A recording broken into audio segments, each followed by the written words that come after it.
রাম মন্দির তৈরি করাটা বিরোধী দলনেতার কাজ নয়, কেন্দ্রীয় সরকারেরও কাজ নয়।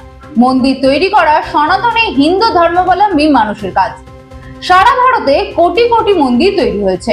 নিশ্চিতভাবে সব মন্দির বিরোধী দলনেতা কিংবা প্রধানমন্ত্রী তৈরি করেননি। সাংবাদিকদের মুখোমুখি হয়ে এমনই মন্তব্য করলেন পূর্ব মেদিনীপুর জেলা পরিষদের সভাধিপতি উত্তম বারিক। কি বলেছেন তিনি দেখুন। দেখুন, রাম মন্দির তৈরি করাটা বিরোধী দলনেতা কিংবা ভারতবর্ষের সরকারের কাজ নয়। মন্দির তৈরি করাটা দেশের সনাতন হিন্দু ধর্মাবলম্বী মানুষজনের কাজ। যে সারা পৃথিবীতে সারা ভারতবর্ষে কোটি কোটি মন্দির রয়েছে, নিশ্চিতভাবে সব মন্দির বিরোধী দলনেতা তৈরি করে দিয়েছেন, সব মন্দির ভারতবর্ষের প্রধানমন্ত্রী নরেন্দ্র মোদীজি তৈরি করে দিয়েছেন, এমনটাই নয়। ভারতবর্ষের সনাতন হিন্দু ধর্মাবলম্বী মানুষজন যাদের যেখানে প্রাণ চেয়েছে, মন চেয়েছে, তারা সেখানে সেভাবেই মন্দির তৈরি করেছেন। দেখুন, লাভ লসের হিসাব নির্বাচনের ভোট বাক্সে দেখা যাবে। যারা নির্বাচনের বৈতরণী পার হওয়ার জন্য এই ধরনের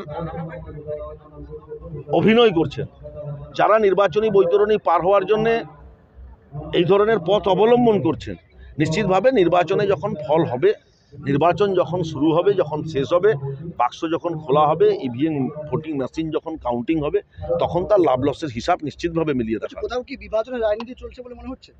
দেখুন, বিভাজনের রাজনীতি চলছে কিনা সেটা আমার পক্ষে বলা সম্ভব নয়, বা আমি জানলেও বলবো না। তার কারণ বিভাজনের কোনো ব্যাপার নেই। সর্বভারতীয় তৃণমূল কংগ্রেস নেত্রী মমতা বন্দ্যোপাধ্যায়, আমাদের নেতা অভিষেক বন্দ্যোপাধ্যায়, তাদের নেতৃত্বকে চলার পথের পাথেয় করে সারা বাংলা তৃণমূল কংগ্রেসের কর্মীরা ঐক্যবদ্ধ সাম্প্রদায়িক শক্তির বিরুদ্ধে লড়াইয়ের জন্য।